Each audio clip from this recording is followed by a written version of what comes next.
I have no clue what is going on. It seems like the computer has a mind of its own today. It wants to do what it wants to do. I'm going to sit here and wait a second because OBS, for some strange reason, OBS went from 1440 output to 640 output in the middle of that video I was doing a little bit ago. And I've never seen it do that before. And for some reason, one of my cameras isn't going full screen, and if I try and stretch it, it loses its mind. Maybe I need to reinstall OBS. I don't know. But anyhow, try this again. And if I get a warning up here at OBS saying that the resolution is 640 again, I'm just going to shut it down and reinstall OBS because something is glitching somewhere. So my output right now is 1440, which should be good. All right. What was I talking about? Coin roll hunting, how to do it. Everybody's got their own methods. I've tried probably 4 or 5 methods. I always come back to the same one every time. And I've always used the same one for most of the years that I've searched, especially coin roll hunting.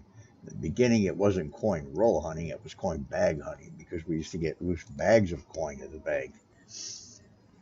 And I always come back to this method because it seems to be the most efficient, the most effective, the less likelihood of missing a coin. I've tried just dumping coins out, like having loose coins and going through them, flipping them over. But you know what? You're going to miss something. I don't care how good of a researcher you are, you're going to miss something. I'm going to do like 6 or 7 rolls. I've done it on a video in the past, and I want to do it slowly and explain when you're searching thoroughly, and I mean 100% both sides of the coin, looking for varieties, for errors. Of course, everybody looks for dates. They look for something before 1960 in the nickels, or 2009, or particular dates that they know for a fact there's errors and varieties. But you got to look for other things too. You've got to look for the lamination errors, and those are really prevalent in pennies and nickels. And you don't want to miss those. I mean, on average, they're $4, $5, $6 a piece. But that's a pretty good price for a nickel. So I'm going to do these and explain exactly what I do. And it's quick, but it's thorough. And I do use I'm using the 10 times magnifying head lens. I'll show it to you when I'm done here. But I use a 10 times, is this a 10 or a 20? I'm not sure. I think there's 2 lenses on here. One that you can fold down in front of the other. And I've taken that one completely off because it's too tight for the position that I'm in, how far my head is from the coins. But I use the headband magnifier, and it works fantastic. You don't have to squint and, search and look at your coins individually really slow. And I've got the desk the right height, the chair the right height. I just lean over a little bit and look. And I'll lay the coins out just like that. I generally 2, 4, 6, 8, only 9 that time. I generally get 10, 12 to 13 on pennies. But I'll look at the dates right now. Okay, I know what dates I want. I know what dates I want to look for. And as I'm going through, I'll flip them over. If I see something, I'll double check it. I'll flip every coin over. This is when I'm thoroughly searching. When I'm going through a coin hunt like we do on YouTube, a bunch of us. And this Sunday, by the way, we do have a penny hunt at 2 p.m. One of the coins is a giveaway for guessing either the one who has the most points after the coin roll hunt, and we will put out a scale of what each coin is worth, whether it's a wheat or a 2009 or a Canadian or an early Canadian. We'll put all the points will be on a sheet on the screen, so you can all kind of judge that and guess who's going to have the highest points. And this is one of the coins that will be out there in 1889. Oh, I forgot I don't have this on I don't have it on autofocus anymore. Sorry, guys. 1889 silver dollar. It's about AU condition. It's a really nice silver dollar. It's going to be one of the giveaways. I'm trying to build my channel back up, and if I can't, I'm probably just going to upload videos now and then and stop the live streaming. But I do that. 2 o'clock this Sunday. Mallyman 24. Hoosier Hillbilly 22. Jonathan will be out there. Rivendell Coins and myself. Usually Chris, BC Relic Recovery, joins us, but he couldn't get any pennies this week. So we might have someone else to fill in for him. But either way, we will have at least a 4-man coin roll hunt with 20 rolls of penny this Sunday at 2 o'clock Eastern Time, 2 o'clock. So put that on your schedule, and I hope to see you there. So I flipped them over. I already saw the dates on the coins that were showing the date. Now I'm doing it again, and I'm looking for lamination errors. I already knew what dates I want to check for varieties and errors, and there was nothing in that stack. Now, as I say, I'm looking at the dates. There's a bit of a broad strike here. In my opinion, it certainly isn't worth... Oops, sorry, wrong one. It isn't worth hanging on to. It's got, my scope's out of whack, too. It's a much bigger rim, wider rim. Why is that elongated? Anyhow, I don't need to show you what coins I find, unless I find something special, but I'll go through them like this. I'll check for the lamination errors. There's an oldie, 1940. I'll throw it in a pile and throw it in one of the rolls of many rolls of 1940s that I have.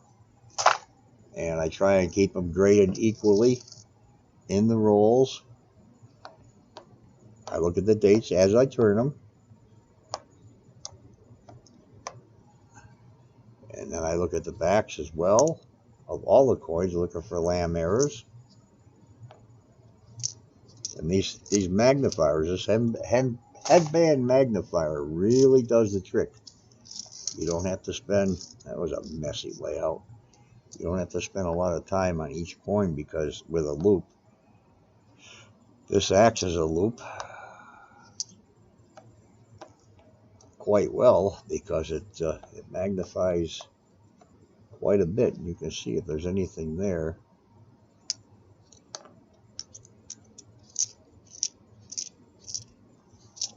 But you got to look at both sides of the coin. Hi, Marty. Hey, you playing cards tonight? Brad said about 8 o'clock he would be available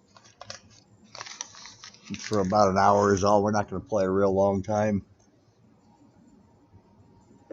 Just kind of explaining how I search for coins. Look at all of them, both sides. Look at the dates as I flip them, if the dates are showing.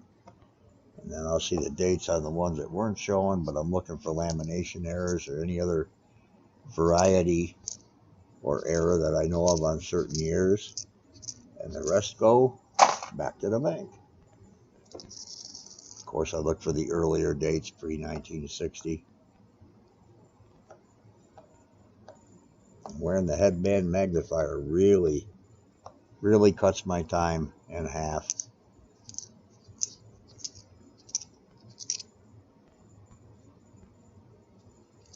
Sometimes it looks like something's got to... See if I can get this whole roll laid out. One bobble.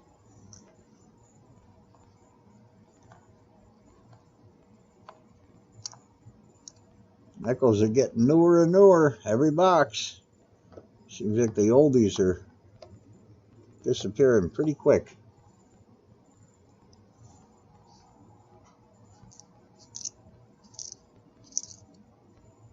Now there is a noted double die on the 2005, and I don't even look for it. Don't even look for it.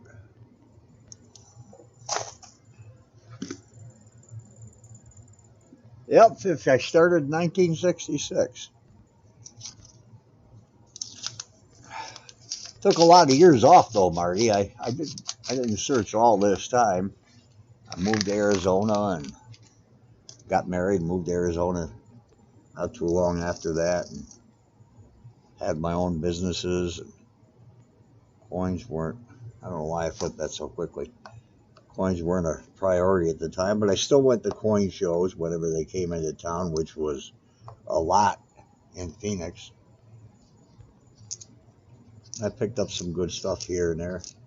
I took a lot of silver with me when we moved, and that's when silver went over $100 an ounce, and I made a killing on what I had left. $100 an ounce, and it only lasted for what, 6 weeks at that price? 7 weeks? No, maybe not quite 7 weeks. But people were mortgaging their homes and everything else to buy it at that price, and then they lost their ass when it went into the market, or went into the toilet again, because it dropped very, very quickly.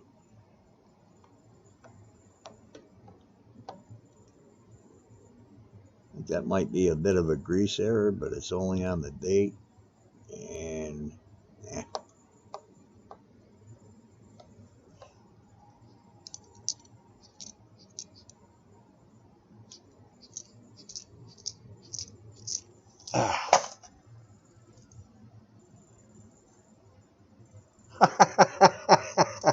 You were born in 65? Yeah, I was 14. I was 14 when I started.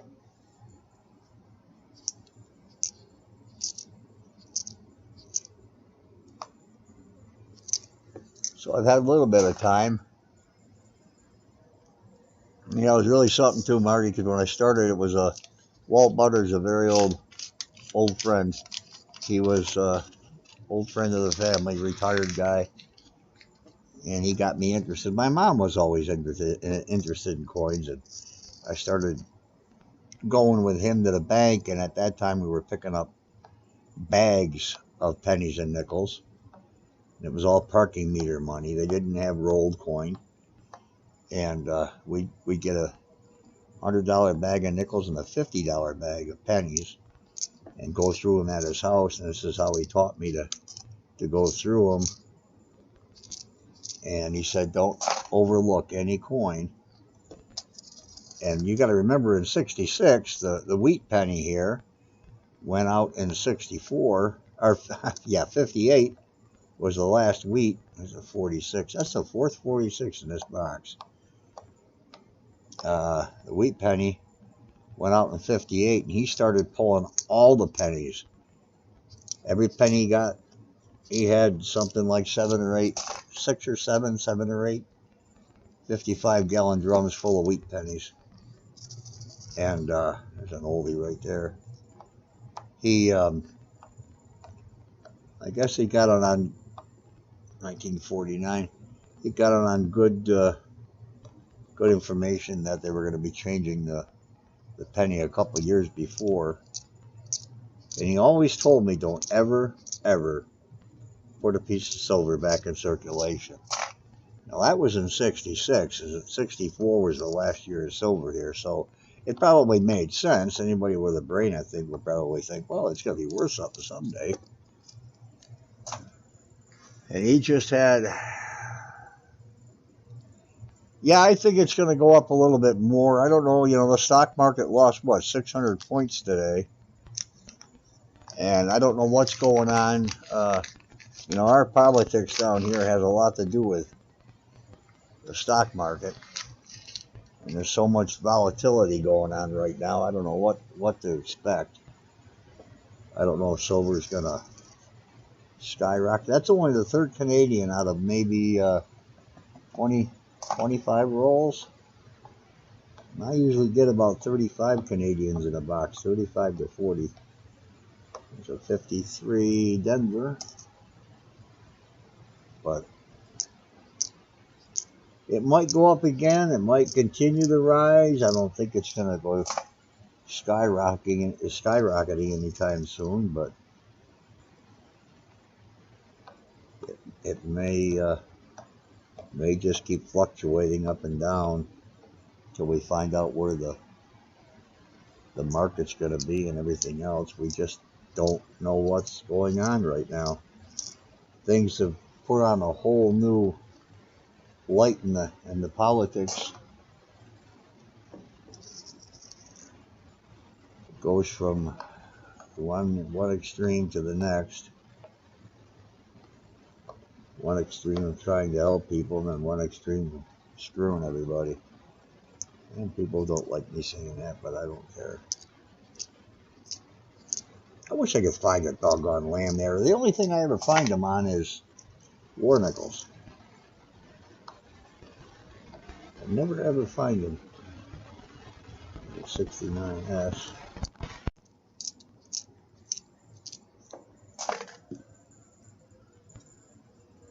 Yeah, it is. It's crazy. I'm glad to see that. I don't know how bad the virus is up your way, Marty. It seems as though a lot of the states are getting a little bit better now. Of course, they blamed it on all the New Year's and Christmas and Thanksgiving gatherings. I think they just use that as an excuse so they can do what everybody knew they were going to do if Biden won. They would just open everything up again, and now they're all doing that. I don't know. We never closed down in my area. I'm in a small area of western New York, and we never had any draconian lockdowns here. We just wear our masks and try and be careful. And that's all you can do. Gosh, I don't think we had more than 15 cases in my county. My county's got 70-some thousand people. I don't think we had 15 cases for the first 6 months of this thing.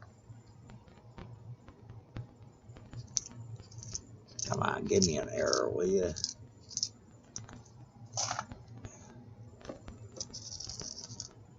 But there's my fourth Canadian, 82.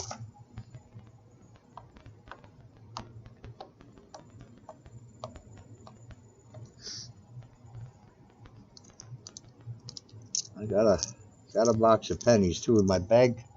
Said I can order what I want: 10 boxes of pennies, 5 boxes of nickels every week. So that, and then maybe something in between if I go through them too quick. All depends on supply. No more roll. 11 active cases. That's fantastic. Did you have a serious lockdown? Were you locked down and told nobody goes anywhere? I could do you a favor, Franny. What is it?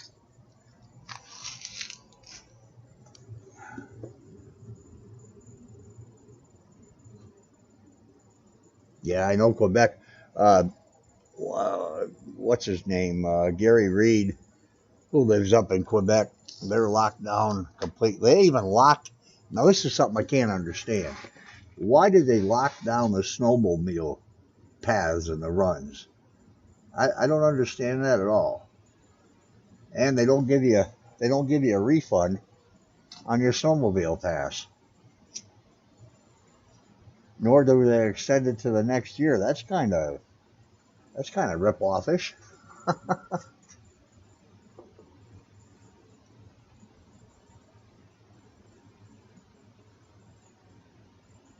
Franny, what did you need? If I'm saying that right.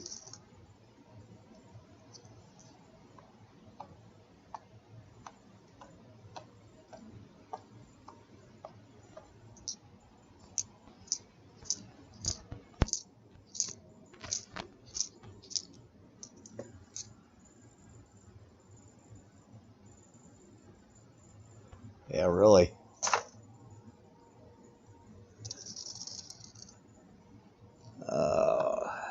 Getting kind of depressing looking at these nickels. I don't see as much as I was getting even a year ago. I have found two 39s. Second year of the Jefferson Nicholas minute, I did find two in here. One I threw back, it was so bad, but the other one's in pretty nice shape for a 39. And always look for the double dies on those. I've found two, but had one already in a roll of 39s that I looked at. So I was pretty lucky there. I made a video on the double die that I made, and then CoinOp did a really nice, he featured the coin, and he did a really super nice job. Oh, I thought I had a lamb error. It's actually post-mint damage. Doggone it. Big gouge in the coin.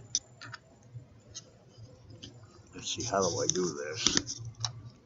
I take my headphones off to get my glasses off.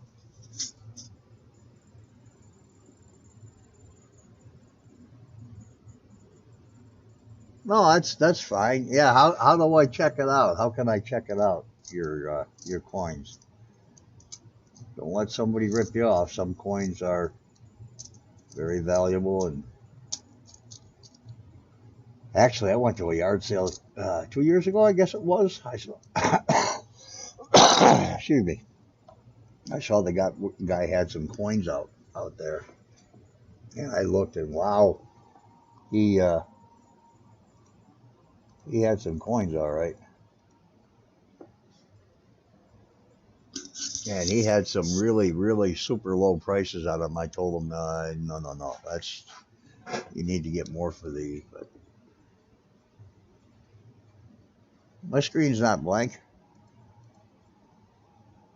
I'm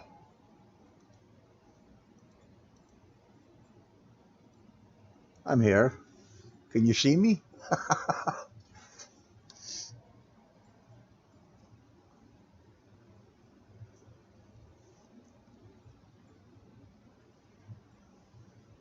Were you seeing my scope earlier, Marty? Were you seeing that? Were you seeing just the white screen? And then I had this one on. But now I've got my me on. I don't have my... Okay. I don't have my... Actually, let me just take that filter off of there. Let me take the filter off for the chroma key, so it isn't all fuzzy around the background and stuff. Yeah, the scope was on. Yeah, I forgot to switch cameras after when I was going. Well, I've gone through half that box and haven't found much of anything.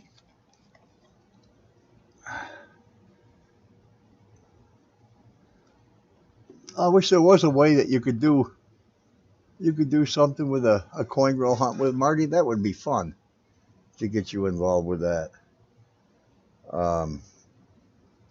Love to get some Canadian rolls, anything. Even go to the Canadian bank and just get a bunch of rolls, because I love the quarters. God, I love the quarters.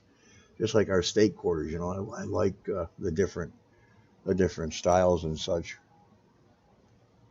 I got a few here that I will pick up in circulation now and then. I couldn't tell you what they are. They're upstairs on my dresser, actually. And I was trading with, his name was Algia on YouTube. Daryl Johnson lives way up, as far north in Canada as you can go, he said. And I was trading with him. He sent me a complete set of the colored quarters, and I sent him all the state quarters that he was looking for. Him and his dad both had a set, and he was working on another set, so I sent him what I could find. And yeah, I just love the Canadian coins. I love the 50-cent pieces from, you know, the 20s, 30s, 40s, and 50s. I just love their design. And of course the nickels, the shield, the shield. I want to say shield nickels, but I love the King George, that roll I showed you on one of our, whatever we were doing.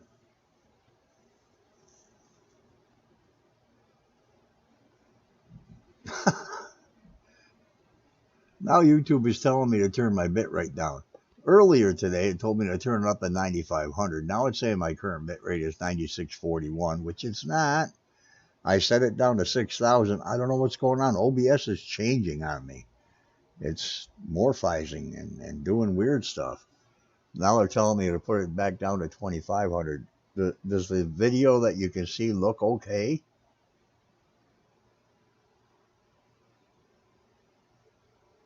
Oh, that's neat. Yeah, I'd like to see the kids getting involved in coins. They might not be able to find the oldies that we were collecting and the stuff that you see all the time that's so popular, but we don't know what's going to be happening in the next 30 years. There might not be any more coins. We might be using, I don't know, paper mache dolls or something.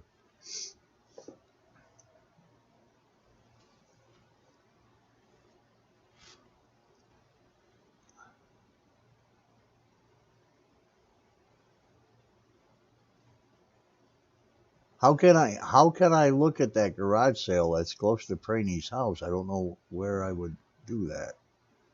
Online? Do you have pictures? Send me some pictures.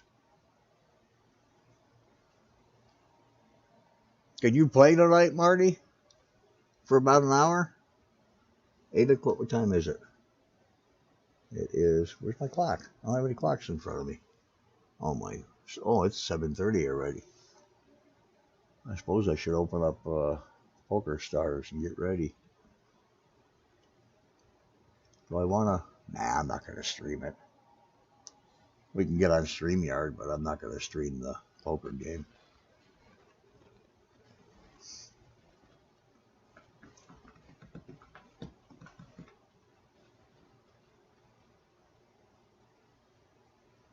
Okay, I will.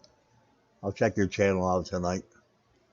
I've got so many people to catch up to. I mean, my God, I used to visit at least 20 channels a day, and at least comment on their last video if I could. 20 channels here, and then 20 channels the next day. I would do some other, because I think I've got 900 and some that I've subscribed to. So I gotta try and catch up and say hi, and maybe they'll come say hi over here. Like I said, I'm gonna stop streaming, I think, if I don't start getting some views, and I'll just occasionally upload some searches or whatever. I'll always be involved with the coin roll hunt because that's very enjoyable. It is hard to keep up, Marty.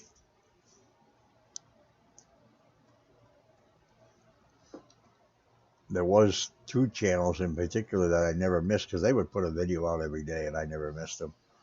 One's in Australia and one's in Texas. Metal detecting channels, but you know, their videos were short and sweet usually. Well, Darnell, he's never short and sweet.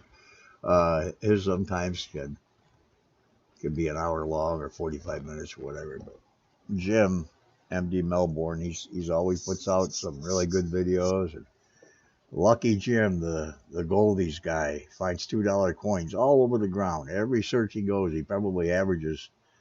I think I did ask him once, but it seems like every video that he puts out, he averages $22 coins every time he's out there. And that's $40 Australian. That's pretty good stuff. I haven't checked the email. Let's see, what am I doing here? How?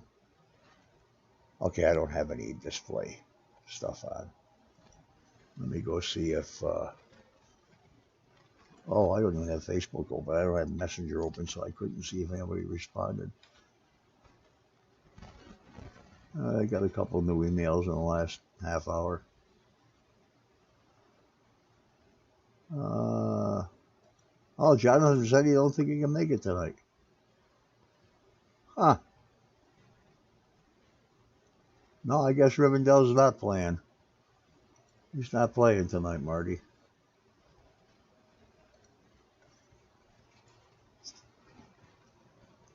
Yeah, I like Jim a lot. I like watching his videos.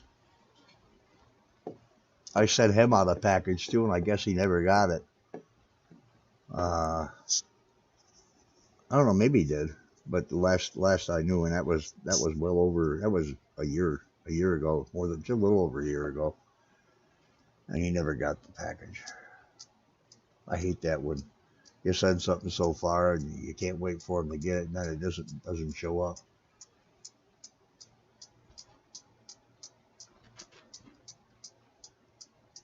Look at that dehumidifier blowing my green screen back there.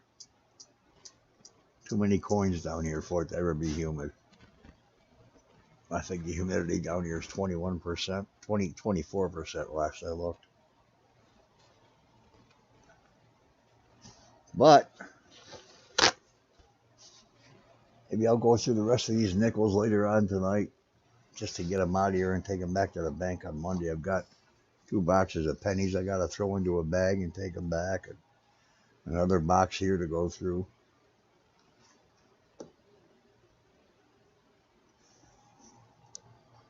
Yeah, he used to always come to mine, and then I just disappeared for 6 months when I was incapacitated, and then I came back out. He was unsubscribed from me, and I know he said he didn't unsubscribe, but I know lots of times people will have their notifications turned off on channels that go dormant.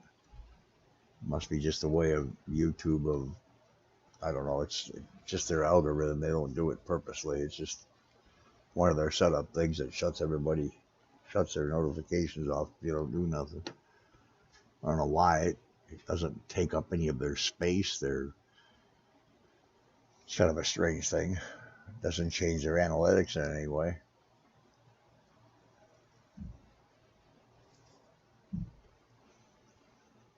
Must be people are coming home. I gotta make sure. Well, I know I am. I keep checking everybody's channel to make sure I stay subscribed to them, because things just seem to stop. Stream at a bit rate of 2,500. Why does it keep saying me that? He's telling me that. Nah, not here. Only if I visit the house for a couple of days in a row. Sometimes I'll come home and things just aren't normal. It's a strange place up there. I've been thinking about going up for a few hours in this weather. But up on the hill there, it snows twice as much as it snows down here. We don't have much on the ground. I think about 2.5, 3 inches. But it's cold. Right now it's only 11 degrees Fahrenheit. I think it's 11. Yeah. It'll be getting chillier. I know you got some cold weather up that way. Where Gary lives, what the heck's the name of his channel? Unfrequented World.